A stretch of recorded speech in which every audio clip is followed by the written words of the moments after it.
Saturday, October 14th, 4 o'clock. After an all-day rain, it just finally stopped. So I thought I'd do a quick backyard tour.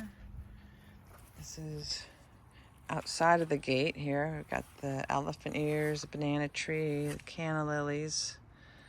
A little tropical feel here. You can hear me squishing through the squishy grass. I just took out the 4 o'clock flower that I had planted here. I'm trying to get this on Zoom. And I put in 2 broccolis that I grew from seed. And I put in some garlic bulbs and some carrot seeds. So we'll see how those do. Beautyberry, the leaves are just about gone, but the birds are enjoying the berries. You can see all the rain we got. We'll trim this bush down in the fall. Canna lilies still hanging in there. This bed looks a lot better now. All peanuts in the front, and then the verbenas on either end. Dahlias are coming back full force now. I cut them down after they had fallen earlier in the year. And they're starting to put on a nice show. I moved the, what is this? I already forgot what that's called, but I can't get to the yarrow. That's what it is. I moved that back here. Zinnias. And then back here I sprinkled carrot seeds, which are coming up like crazy.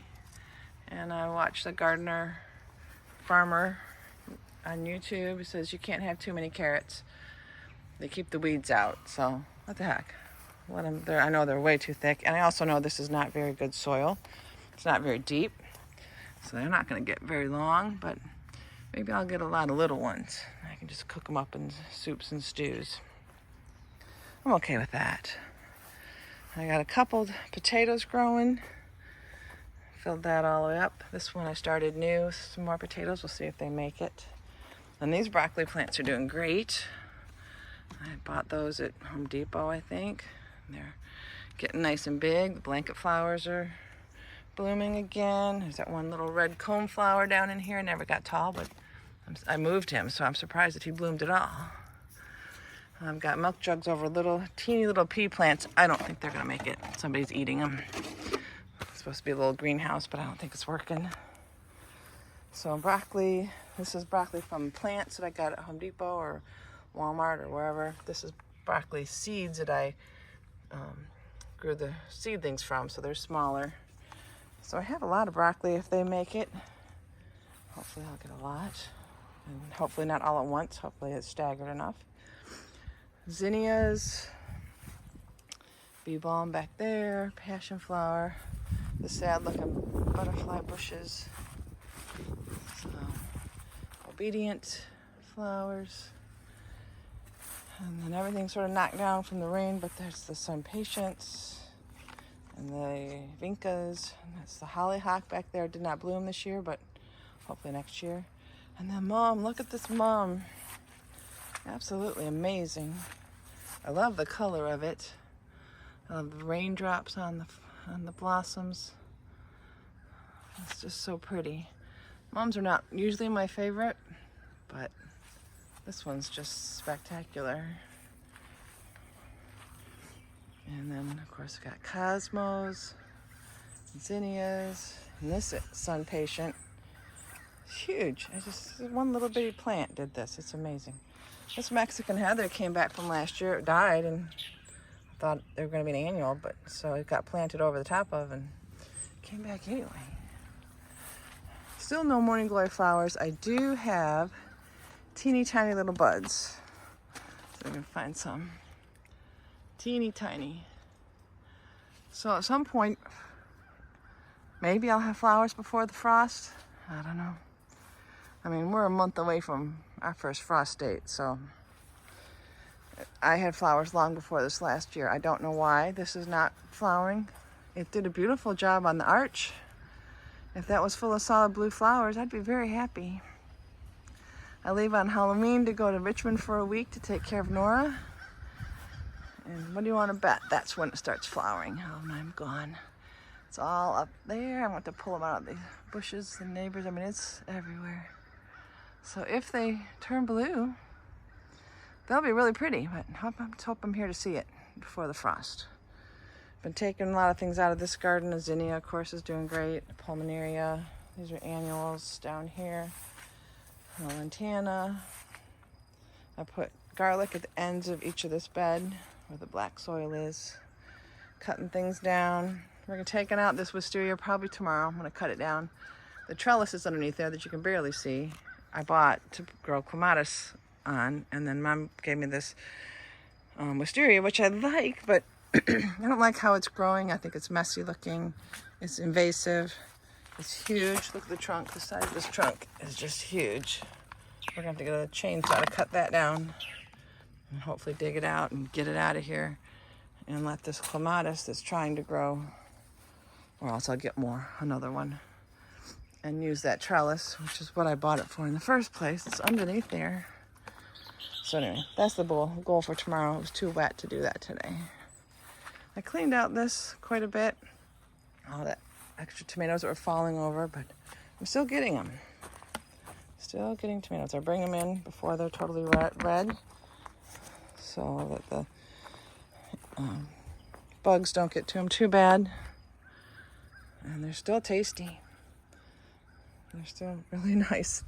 Middle of October to have tomatoes. You can see pests are getting to them. Took all these strawberries out and planted some at the end, and then a pot over there. Got some onions that are coming up from earlier this spring. There's another broccoli. I seeded this with broccoli. That's that one and maybe that one. They're just starting to come up. And then I threw carrot seeds in here. There's little carrot seeds that are coming up. I'm excited about that. More morning glories. Here's some more bigger buds. Maybe these ones will bloom. The plant itself doesn't look great, but I love those blue flowers, so we'll see. Here's my carrots that I planted earlier. They're doing good. I got one pea plant. It's doing really, really healthy. Got a couple more little ones down here. There's one there. I just don't know. We got time for those to make it, but we'll see. A couple beets coming up. And carrots. I'm trying to put lots of carrots in because I really like them. And they're fairly easy to grow, and they don't mind the cold. So hopefully, and then I had this one little cucumber. I don't think that's gonna make it either, but hope springs eternal. One last tomato on here. Looking pretty sad, but they don't get a lot of sun. But I might still get some more. Here's some more strawberries that I moved. More carrots. Clematis that its seed pods are very cool looking, but it's done. Azaleas in black and blue are just gorgeous. Still bringing the hummingbirds, not as many, but I still see them. Coleus, purple pepper, looking good. End of my rice. I've harvested all the rest of it. There's a few that are still green. So I'm letting them finish up. I'll bring those in and just grow them next year. I did not grow it to eat, just to replant. Purple planter. Put in this new nasturtium. Gotta love the raindrops on the foliage, but it's starting to blossom now. I'm trying to get as much color. Of course, those marigolds not giving up. And look at this broccoli plant. It's so healthy looking. It's the same size, or got the same ones. This is from the same batch that I got that are in the garden over there. It's about twice the size. It's in a pot or in a grow bag. And I put clover in there, crimson clover. Supposed to add nitrogen to the soil. So that one looks pretty darn healthy. I'm excited about that. I still want to get some more. I just love fresh broccoli. The zinnias are very pretty. Very unique. Oh, and then the loofahs. The loofahs are so fun. I've got about 17. I don't think they're all gonna make it, but every time I come out, there's more. This one's a little squishy. Not supposed to be squishy, so that one may not make it. And I don't know how long, I've never grown them before, so how long it takes before they turn brown, if they can do it before the frost. If they all make it, I'll be swimming in them. Look at all these babies up there. So many everywhere you look. Loofahs. This was my first one, and it's turning light green, and then it'll turn yellow, and then brown. And that's when it's ready to harvest and get the loofah sponge from. There's a baby one. I mean, they're just everywhere. It made this blueberry cage useful, and looks like it's purposeful now that it has loofah growing all over it. As though that's why we put it there, but it's not. It's just a happy coincidence. These moonflowers, they have burst open and dropped their seeds, so I'll probably be swimming in moonflowers next year. But I really do like them. And of course, this volunteer grape tomato that I get every year. So that's our rainy, wet Saturday afternoon, October 14th, 2023 garden tour. And we still got color this late in the year. Loving it. Have a good day.